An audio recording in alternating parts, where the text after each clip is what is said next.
Hey guys, Matt here with another Star Wars book review for you today. We have got a new release, and I've been heavily anticipating this book since it was announced. We've got Star Wars The Old Republic Deceived by Paul S. Kemp. Now, several months ago, I reviewed another novel in the Old Republic series, and that was Fatal Alliance by Sean Williams. And I was incredibly underwhelmed by the questionable prose, uninteresting characters, predictable narrative, and just an overall lack of originality, really. However, I immediately had a better impression upon hearing of this novel, simply based on the fact that it was due to be, in large part, about Darth Malgus, a character I've been fascinated by since his first appearance in the Deceived trailer for the game back in 2009. And I couldn't have been more pleased. This book is the anti-Fatal Alliance.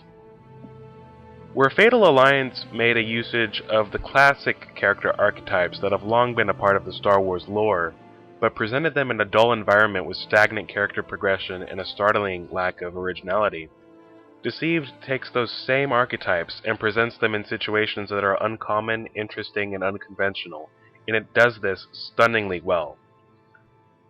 Paul S. Kemp has managed to deliver a story with the classic cast of characters like Jedi and Sith and smugglers, and yet he's presented them all in positions that are unexpected, which makes the story comfortably familiar in nature without being at all run-of-the-mill. Jedi, Sith, smugglers, Imperial agents, bounty hunters, these are all characters we've seen before, and we assume we know them front to back. And they have the potential to be extremely one-note. They really do. But Kemp has given each of them a quirk, or a personality flaw, or a motivation beyond the normal. He follows his own protocol, in a way, and this is the novel you want to read if you're interested in the Old Republic timeline. This is the real breath of fresh air that I was looking for and did not find with Fatal Alliance. Essentially, this book is less about the telling of an actual story and more about explaining the state of the galaxy and giving context to the key characters involved, such as Darth Malgus. We get a very thorough understanding of his and others' character traits, motivations, tendencies, desires, sensibilities, sympathies, and values, and it sort of pulls the reader in with its rich detail and its elegant prose and its conviction. Each portion of the book is told from the perspective of the character given focus at the time, and so you really get a sense of how each of these character classes sees the galaxy, and you believe it. It's got such a conviction to it. It's very, very well done. It's extremely well written, and this author really understands the world that he's writing, and that's what I appreciate about this novel. And through the struggles that each of these characters endures, I've been given a mental assurance that we, as future players, will be able to experience a wide variety of truly in-depth and poignant storylines once the game comes out. But I'll talk more about that later. When you come down to brass tacks, this novel is about the events leading up to and the impact of the Sith assault on the Jedi Temple during the sacking of Coruscant. And the focal point resides with Darth Malgus, the leader of the Sith forces seen in both of the game's trailers. Malgus invades the temple with the mercenary he loves, a Twi'lek named Alina Daru, who, as you can see in the trailer, is injured by the most powerful Jedi at that particular event, Master Venzalo, who was later killed himself by Malgus. Far away from the temple on Coruscant, on the world of Alderaan, Venzalo's former apprentice, or Padawan, Aaron Lanier, now a Jedi Knight, feels a disturbance in the Force and recognizes it as her master's death. And she eventually resolves to take the fight straight to the man responsible for killing her master, her teacher, and the closest thing she knows to a father, and whom she adored for that reason. And along the way, she meets up with an old acquaintance of hers, a smuggler named Zerod, who reluctantly transports illegal goods in order to pay off his debts that he's incurred whilst trying to give his disabled daughter a better life. The two of them have a history together, and between his duty as a smuggler, her search for the Sith responsible for her master's death, and Malgus' positioning on Coruscant, all of their paths converge as the story unfurls itself. Malgus himself endures political conspiracy and subterfuge from his fellow Sith Lords, who view his relationship with Alina as something despicable, as much for his attachment to her being perceived by them as a shameful weakness, as for the general prejudice that the Sith Lords of this era carry toward non-human species. So let's just run through that information real quick. We've got a Jedi who's seeking vengeance, a smuggler who used to be a respectable soldier in the military, seeking to give his daughter the life he wishes for her, but he procures the funds through underhanded and illegal means, and a Sith Lord in love who is undercut by his rivals for his attachment to a being they believe to be inferior. That's already interesting. That's already uncommon. It's fresh territory. It's exciting.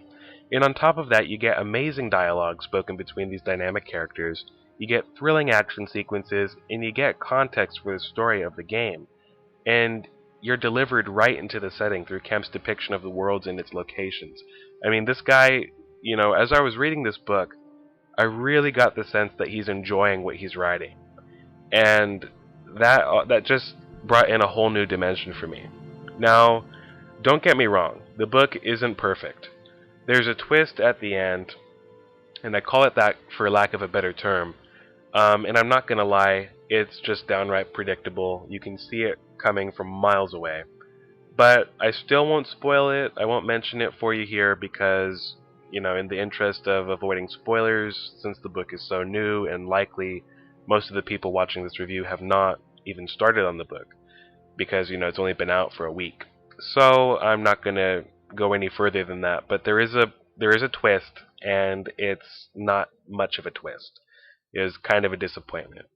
All the same, you'll have to read it to find out for yourself and come to your own opinion.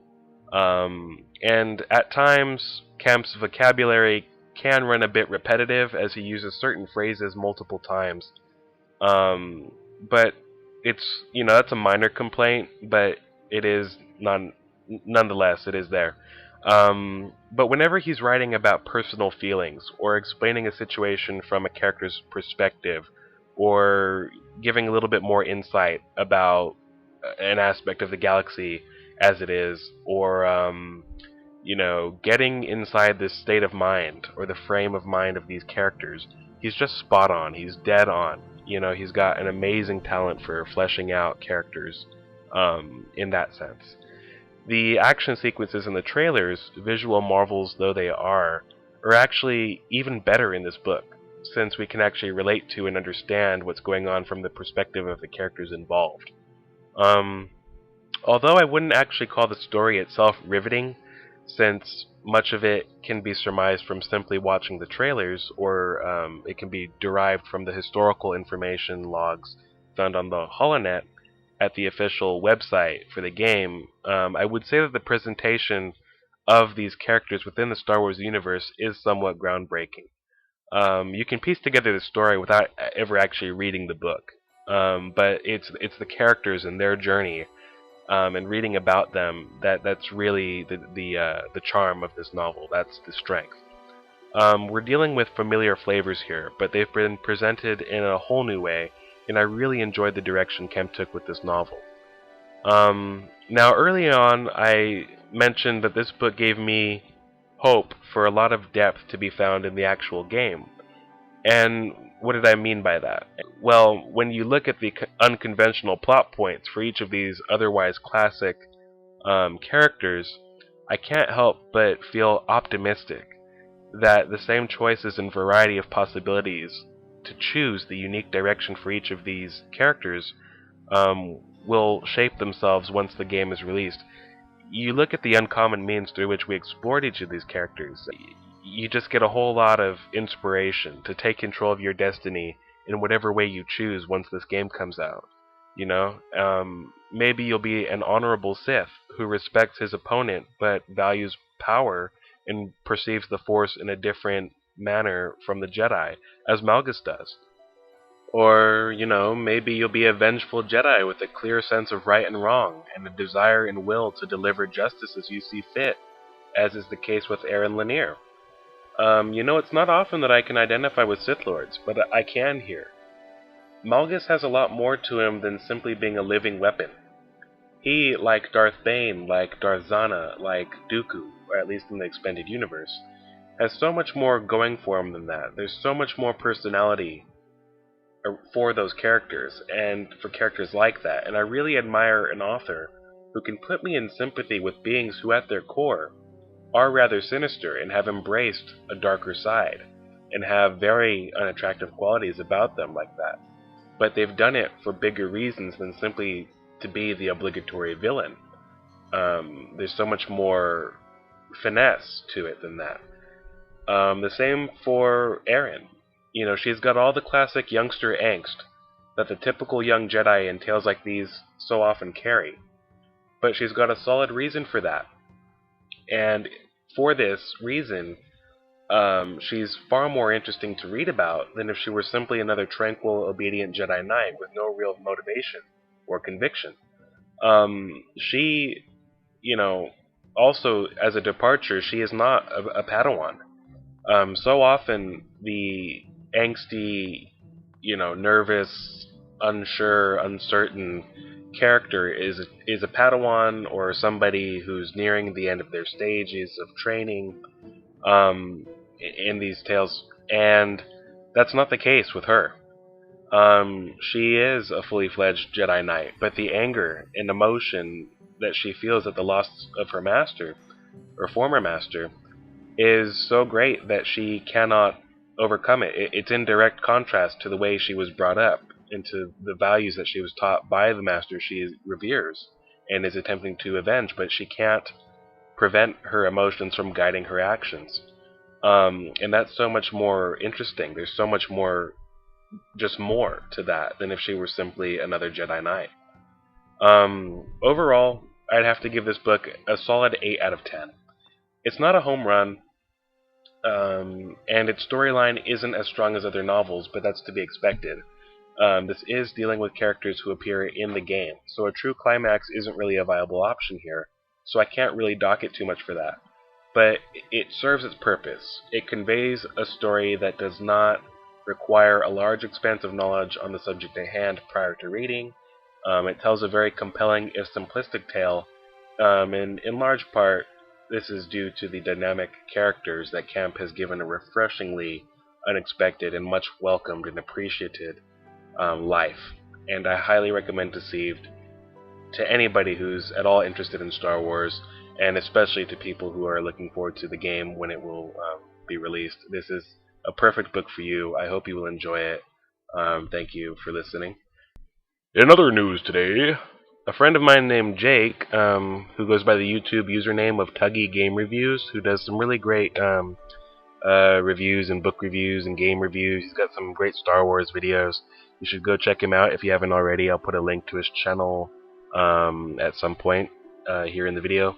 And you can go ahead and click that and check him out, but not until I've had my say. Don't click yet.